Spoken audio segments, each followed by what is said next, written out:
Allah menyampaikan sebuah sindiran. Allah nyindir dengan bahasa, emangnya manusia pikir Allah akan biarin aja mereka mengatakan kami telah beriman, sementara mereka tidak diuji. Ini Allah lagi menyindir orang-orang yang selama ini berputus asa setelah beriman. Berputus asa setelah berhijrah. Berputus asa dan mengeluh setelah bertaubat. Allah lagi nyindir mereka nih. Seolah-olah Allah bilang, kenapa setelah kalian beriman malah kalian masih berkeluh kesah? Kenapa kalian setelah bertaubat malah menjadi ragu kepada Allah? Kenapa kalian setelah berhijrah malah jadi labil? Bukankah harusnya setelah kalian menyatakan kami taubat, kami hijrah, kami beriman, harusnya iman kalian makin mantap? Dan bukti bahwa iman kalian mantap apa? Bahwa ketika kalian diuji, kalian sama sekali tidak goyah. Jadi Allah Subhanahu wa Ta'ala seolah-olah mengatakan bahwa ujian adalah tabiat iman. Bahwa ujian adalah tabiat iman. Bisa diuji dengan ujian yang kita tidak suka, bisa juga diuji sebaliknya dengan ujian yang kita suka. Bisa diuji dengan ujian yang sifatnya fisik, bisa diuji dengan ujian yang sifatnya harta, bisa juga diuji yang lebih berat lagi dengan ujian yang sifatnya perasaan. Yang jelas semuanya diuji. Bisa diuji dengan ujian musibah, bisa juga diuji dengan godaan-godaan dari syaitan yang melalui hawa nafsu kita. Bisa diuji dengan kemarahan, dipancing oleh orang lain untuk marah, dipancing di sosmed untuk ngebalas komen-komen mereka, dipancing untuk berdebat, dipancing untuk akhirnya kita saling menjudge, saling menjatuhkan, saling menjelekkan. Ini semuanya bentuknya ujian. Makanya Allah Subhanahu wa Ta'ala mengatakan di pembukaan surat Al-Ankabut, kalau ujian itu adalah tabiat iman. Ujian dan keimanan itu nggak bisa dipisahkan. Apa hubungan antara iman dengan sabar?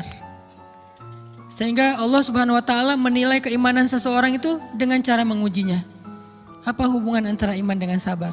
Ternyata ciri yang paling jelas orang yang imannya baik adalah sabarnya. Makin baik imannya, harusnya makin kuat kesabarannya. Jadi orang yang paling beriman itu tidak dilihat dari wawasan agamanya. Itu lebih kepada orang yang berwawasan luas, yang ilmunya banyak. Tapi belum tentu orang yang wawasannya luas adalah orang yang paling baik imannya, belum tentu. Bukankah iblis itu wawasannya luas? Dia mengerti banyak hal yang bahkan kita nggak ngerti. Iblis ngerti tentang dunia di langit. Iblis mengerti tentang alam yang ada di surga, alam yang ada di akhirat. Iblis tahu, bahkan udah masuk surga. Jadi ilmu iblis lebih banyak daripada kita sekarang. Tapi kenapa iblis malah tidak sebanding antara ilmunya, wawasannya dengan ketakwaan dan kesolehannya? Karena iblis tidak sabar dengan sebuah ujian. Ujian iblis apa? Eksis. Itu ujiannya iblis. Dia udah lama eksis, followersnya banyak. Setiap dia posting, orang berlomba-lomba jadi first like. Setiap dia posting, di repost rame-rame. Di YouTube viral. Channelnya tuh paling banyak subscribersnya. Iblis. Coba cari nanti di YouTube iblis. Ada nggak channel? Itu udah viral banget loh. Eksis banget. Tiba-tiba datang pendatang baru. Muncul pendatang baru. Pendatang baru ini tiba-tiba melejit. Followersnya langsung nambah. Kejar-kejaran akhirnya disalib. Pas lagi kayak gitu dia nggak kuat dengan ujian nama besar, ujian eksistensi, ujian popularitas, ujian siapa yang lebih dihargai, ujian-ujian kayak gitu. Sama kayak kita kadang-kadang ngerasa udah banyak jasa dalam sebuah organisasi, udah banyak jasa dalam sebuah komunitas, udah banyak jasa dalam sebuah lingkungan, masjid, sekolah, organisasi, teman-teman. Kita yang paling sering berkorban. Tapi ternyata yang eksis, yang masuk media, yang masuk TV justru orang lain. Itu kan ujian ya. Nah ini nih yang kadang-kadang ujian namanya zulzilu, diguncang perasaannya. Bukan diuji dengan fisik, kadang-kadang ujian sakit, capek, lelah, buat kita bisa kita lalui tuh dalam sebuah organisasi nih. Kita lagi bikin kegiatan sosial, baksos. Di sekolah, dengan OSIS-nya, dengan ROHIS-nya, di kampus, dengan BEM-nya, dengan LDK-nya, kita bikin acara baksos. Kan effortnya lumayan ya. Kita begadang untuk meeting, kita survei lapangan, kita kerja malah tidur sehari cuma 1,5 jam, 2 jam. Fisik kita lelah, fisik kita capek, kadang sampai sakit. Sampai dirawat di rumah sakit gara-gara kena misalnya tipes gitu, gara-gara kita habis-habisan bekerja, itu buat kita gak masalah. Ujian fisik kita lalui. Dan besok mau ngadain lagi, kita yang paling semangat dan aktif. Gak masalah capek juga. Gak masalah juga kita lelah, gak masalah kurang tidur, gak masalah berjalan jauh, gak masalah. Satu, ujian harta. Kita yang justru nombokin. Kita yang nalangin dulu modal-modal untuk kegiatan-kegiatan tersebut. Kalau ternyata gak tercover dananya, akhirnya gak bisa dibalikin talangan kita, gak apa-apa, kita ikhlas. Kita berkorban dengan harta kita. Butuh apa? Saya bayarin. Butuh apa? Kita lewatin ujian harta. Tapi begitu ujian perasaan, kita udah capek, lelah, kurang tidur, nombokin, nalangin habis-habisan. Ternyata teman kita yang jadi ketua panitia ada kadang cuman masalah itu doang. Atau dia yang jadi PR-nya. Yang namanya PR ketika diliput oleh media kan dia yang muncul mukanya kan. Akhirnya diundang oleh misalnya hitam putih lah atau apalah. Kok dia yang muncul di sana? Atau diundang berdua, tapi sampai di sana dia yang banyak ngomong, kita diam aja. Pulang-pulang pundung. Begitu besok mau ngadain lagi, udah gak mau terlibat. Left group. Kenapa itu terjadi? Ujian zulzilu, perasaan. Itu yang dialamin oleh iblis. Iblis rela banget disuruh beribadah, sujud beribu-ribu tahun, kuat iblis. Kalau kita mungkin jidatnya hitam, kalau iblis mungkin udah kepala-kepalanya hitam, saking rajinnya sujud.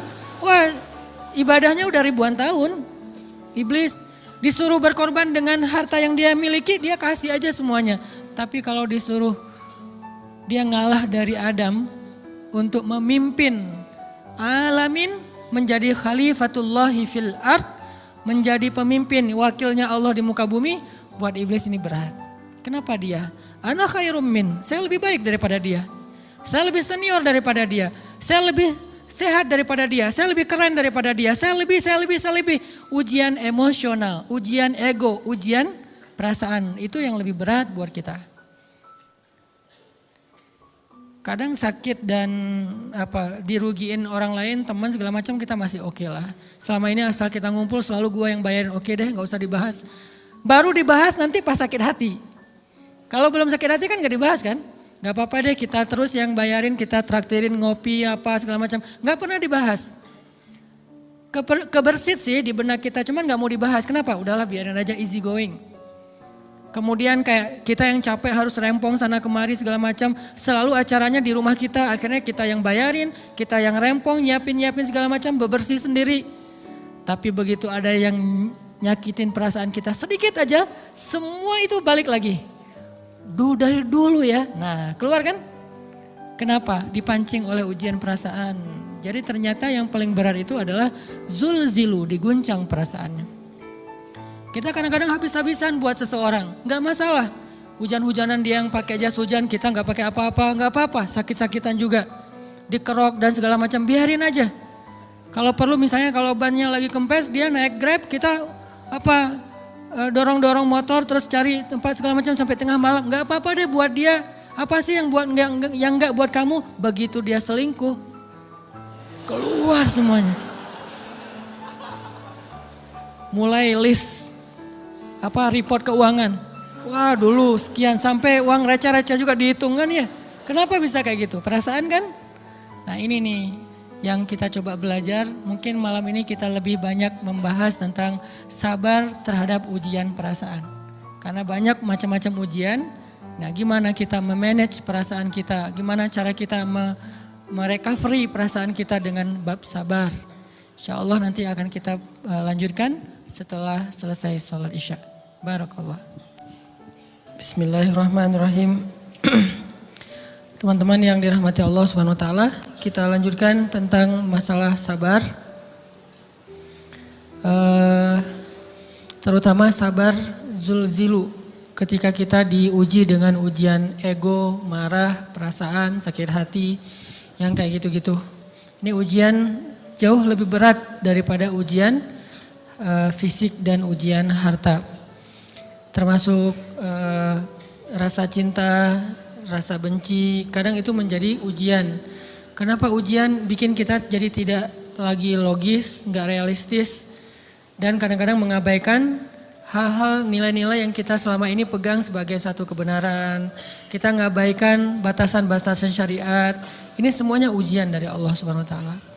Sehingga tidak disebut orang yang beriman kecuali ketika Allah Subhanahu wa taala melihat sabar dalam.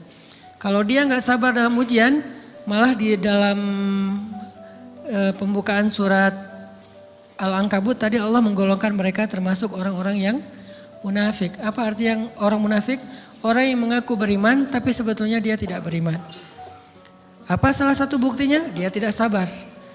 Jadi kalau kita mau menilai diri kita mukmin atau munafik, dan ini bukan materi untuk menjudge orang lain, oh ternyata dia itu munafik, bukan. Lagi-lagi konsep kita belajar itu angle-nya untuk diri kita sendiri. Saya sangat tidak merekomendasikan kita belajar untuk mendapatkan kaca pembesar, mencari-cari kesalahan saudara kita. Tapi kita belajar untuk menemukan aib dan kekurangan diri kita. Jadi semakin kita tahu ilmu agama, semakin kita tahu ayat dan hadis, semakin kita punya cerminan untuk menilai diri kita dan memperbaiki diri kita. Bukan nyari kaca pembesar untuk memperjelas aib-aib dan kesalahan orang lain. Kalau kita pengen menilai diri kita ini orang yang mukmin atau munafik, caranya lihat aja kita sabar nggak nih, terutama dalam masalah emosional, dalam masalah ego, dalam masalah marah, dalam masalah hawa nafsu, dalam masalah perasaan cinta, dalam masalah benci segala macam. Masih bisa nggak kita adil bahkan kepada orang yang kita benci? Adil kepada orang yang kita benci, adil kepada musuh sekalipun. Bahwa jangan sampai kita gara-gara nggak suka kepada seseorang, kita berlaku zalim kepada dia. Jangan. Ini berarti kita harus ngelawan ego kita sendiri. Ego untuk memaafkan orang lain, ego untuk bisa melupakan kesalahan orang lain, ego untuk bisa berlapang dada dengan hal-hal yang gak nyaman daripada orang lain. Ini adalah ujian yang paling berat. Di situ kita bisa lihat kita nih mukmin atau munafik. Kalau gak pernah sabar sama sekali dalam masalah ego, dalam masalah emosional, berarti jangan-jangan kita tergolong di antara orang-orang yang kata Allah, wa ma hum bimu'minin. Mereka bukan orang yang beriman. Kata Allah di surat Al-Ankabut, mereka itu adalah wala ya'lamannallahul munafikin, orang-orang yang munafik. Nauzubillah min dzalik. Kalau kita merasa pernah sabar terhadap emosi kita, sekarang kita lihat sesering apa kita sabar terhadap emosi kita. Maka derajat seorang mukmin tergantung tingkat kesabarannya. Ada yang orang sabar hanya kalau disakiti dengan satu kata. Ada yang sabar dengan satu kalimat. Ada yang sabar dengan satu paragraf. Ada yang sabar dibully rame-rame juga dia sabar. Berarti lahum darajatun inda rabbihim. Orang beriman juga bertingkat-tingkat. Dan tingkatan itu tergantung tingkat kesabaran kita dalam menghadapi ujian, salah satunya ujian emosional kita, perasaan kita. Sehingga teman-teman yang dirahmati Allah SWT, salah satu program kita untuk terus mengembangkan diri, program untuk tumbuh, program untuk memperbaiki diri kita di hadapan Allah itu adalah coba kita program dalam sehari aja, terus kita nilai berapa kali kita berhasil ngelewatin ujian emosional. Bukan cuma marah, termasuk cinta, benci, tersinggung, sakit hati, kayak gitu-gitu. Berapa kali kita bisa berhasil melewati itu dalam sehari. Gak usah seminggu, sehari aja. di jalan, sama temen, di grup WA, di IG, di Twitter, di mana gitu. Coba kita lihat berapa kali kita bisa menahan diri kita dan bersabar. Bukan berarti tidak respon ya, bukan berarti pasif. Kita bisa merespon tapi dengan cara yang elegan. Kita bisa merespon tanpa harus memperlihatkan emosional yang meledak-ledak. Bukan berarti ketika disakiti orang, dihina dan segala macam kita diam aja.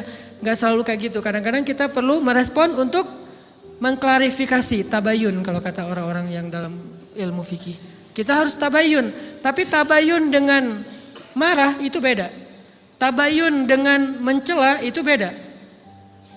Sehingga kita mencoba menahan diri berpikir, aduh capek kalau gitu. Tapi kan ini bagian dari pembelajaran. Makin terbiasa kayak gitu, terbiasa elegan, maka otomatis jadi nggak terlalu repot lagi. Kan awal-awal bersikap pengen yang bijaksana, yang elegan, yang dewasa, itu kan kadang-kadang harus diusahain ya. Karena belum mengkarakter, harus mikir dulu gimana ya sikap yang paling dewasa, gimana ya sikap yang paling bijaksana, gimana ya sikap yang paling wise, gimana ya sikap yang paling elegan, masih mikir. Tapi setelah berkali-kali kita latihan, lama-lama itu menjadi spontanitas kita. Dan kalau udah bisa kayak gitu, insya Allah kita sudah mulai meniru nih akhlak Nabi Muhammad SAW. Ini ujian perasaan banget. Kalau tadi saya ngasih contoh diselingkuhin itu sebetulnya cuman bercanda ya. Karena diselingkuhin ini pastinya bukan ujian, tapi musibah. Pengkhianatan ya, tidak ada tempat. Gimana kita ngelawan perasaan kita kalau lagi kayak gitu? Gimana kita ngelawan perasaan kita kalau lagi diuji? Gimana cara kita bersabar? Karena iman dan sabar itu bisa dibilang satu paket. Nggak disebut orang beriman kalau nggak sabar. Dan insya Allah orang yang sabar itu adalah ciri-ciri orang beriman. Nggak mungkin disebut orang beriman kalau nggak sabar. Kita pikir memang iman itu hanya ucapan. Kalau iman itu cuma ucapan, inna sholati wa nusuki wa mahyaya wa mamati lillahi rabbil alamin, gampang. Kalau iman itu cuma ucapan, hasbiyallah wa ni'mal wakil, gampang. Kalau iman itu cuma ucapan, la haula wa la quwata illa billah, gampang. Kalau iman itu cuma ucapan, iyyaka na'budu wa iyyaka nasta'in, gampang. Tapi Allah mengatakan, wa ma hum bimu'minin. Ahasiban nasu ayyutraku ayyakulu amanna wa hum la yuftanun. Emangnya cukup dengan hanya mengatakan kami telah beriman lalu tidak diuji? Ternyata iman adalah sabar dalam ujian. Jadi nggak mungkin orang disebut beriman sementara dia tidak sabar, sementara dia emosional, sementara dia temperamen, sementara dia orangnya meledak-ledak, sementara dia orangnya mengeluh, sementara dia orangnya berputus asa. Nggak mungkin. Karena ulama mengatakan la tayasu, jangan berputus asa. Fa innal ya's laisa min akhlaqil muslim atau mukmin. Karena sesungguhnya keputusasaan bukan di antara akhlak orang yang beriman. Orang yang beriman itu tidak pernah berputus asa. Serumit apapun masalah kita, kalau kita punya yakin sama Allah bahwa Allah ala kulli syai'in qadir, maka kita pasti akan punya harapan. Kalau kita yakin bahwa Allahu Akbar, sebesar apapun masalah kita, Allah lebih besar daripada masalah kita kan? Bukankah kita mendengar Allahu Akbar, Allahu Akbar. Ada gitu yang lebih besar daripada Allah? Harusnya kita tidak pernah berdoa kepada Allah sambil mengatakan, ya Allah saya punya masalah besar. Itu sama aja dengan kita ngeledekin Allah. Sama aja kayak kita datang ke teman kita bilang gini, saya mau pinjam duit. Enggak akan banyak kok, saya tahu kamu kalau kebanyakan kamu enggak akan sanggup. Kan enggak mungkin kita ngomong gitu kan ya. Saya lagi banyak hutang nih. Saya mau minta tolong sama kamu. Insya Allah saya enggak akan minta seutuhnya. Saya tahu kamu juga kurang duitnya. Saya minta dikit-dikit aja lah. Kan enggak gitu kan cara kita minta tolong. Sama aja kita doa, ya Allah saya punya masalah besar. Ngomong ke Allah punya masalah besar. Kalau kita ngomong ke manusia kayak gitu wajar. Tapi ke Allah, ya Allah saya punya masalah kecil nih. Apa? Ada hutang sedikit, berapa? 100 M. Allah kan ghaniyun, maha kaya. Jadi jangan pernah mengatakan 100 M itu besar di hadapan Allah. Kita ngeremehin Allah banget. Bukankah Allah maha kaya? Jangan pernah mengatakan bahwa musibah kita, ditinggalkan orang yang kita cintai, dibully seluruh dunia itu besar di hadapan Allah. Bukankah Allah cukup buat kamu, kata kamu? Inna sholati wa nusuki wa mahyaya hasbi Allah ni'mal wakil. Jadi Allahu Akbar. Sehingga kalau kita berdoa, ya Allah saya punya sedikit masalah.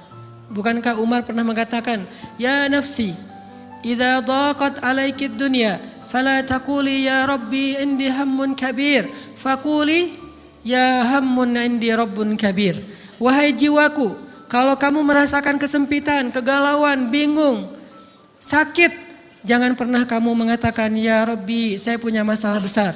Tapi katakanlah wahai masalah saya punya Rabb yang maha besar. Iman dan harapan, berharap itu nggak bisa dipisahkan. Iman dan sabar itu nggak bisa dipisahkan. Iman dan berserah diri atau menyerahkan urusannya, tawakul atau kita nyebutnya tawakal, nggak bisa dipisahkan. Bagaimana kita mau menyebut diri kita mukmin sementara kita nggak sabar ketika diuji dengan perasaan? Alhamdulillah kalau kita selama ini masih bersabar dengan ujian fisik. Ujian fisik yang setiap hari kita alamin apa? Lelah, capek, pulang kerja, pulang sekolah, pulang dari kampus, ngaji. Capek kan? Belum lagi macet-macetan, belum mandi pula. Dari tadi pagi, dari semalam kurang tidur dan segala macam. Lelah, capek, ngantuk. Kadang-kadang sampai drop kesehatan kita. Kita bisa lalui itu. Gak apa-apa, capek-capek juga. Yang penting saya pengen belajar. Jalan nih jauh-jauh, ada yang dari Sumedang, ada yang dari Lembang, ada yang dari Banjaran, dari mana-mana datang pengen ngaji. Jarak jauh nggak apa-apa, macet nggak apa-apa, lelah nggak apa-apa, habis duit nggak masalah. Tapi sampai di sini kesenggol dikit aja sama teman kita dalam ucapan mungkin, dalam ekspresi kadang-kadang kita senyumin nggak dibalas senyum, atau mungkin hal-hal sepele. Itu bikin seolah-olah amal kita yang udah habis-habisan tadi jadi berkurang sampai habis pahalanya. Ujian perasaan. Kadang-kadang datang ke sini nggak ada rasa tidak nyaman sedikit mungkin dengan teman kita atau dengan orang yang di sebelah kita. Akhirnya kita merasa tersinggung, akhirnya kayak jadi berlebih-lebihan. Di tangga, di pintu, pas keluar, di tempat wudhu, di mana. Hal sepele sebetulnya, tapi mengganggunya bukan fisik kita. Yang terganggu bukan harta kita, tapi yang terganggu perasaan kita nih, rasa nyaman kita yang terganggu. Seolah-olah hilang semuanya. Jadi gak berarti, ini namanya ujian teman-teman. Mudah-mudahan kita bisa istiqomah dalam masalah perasaan ini.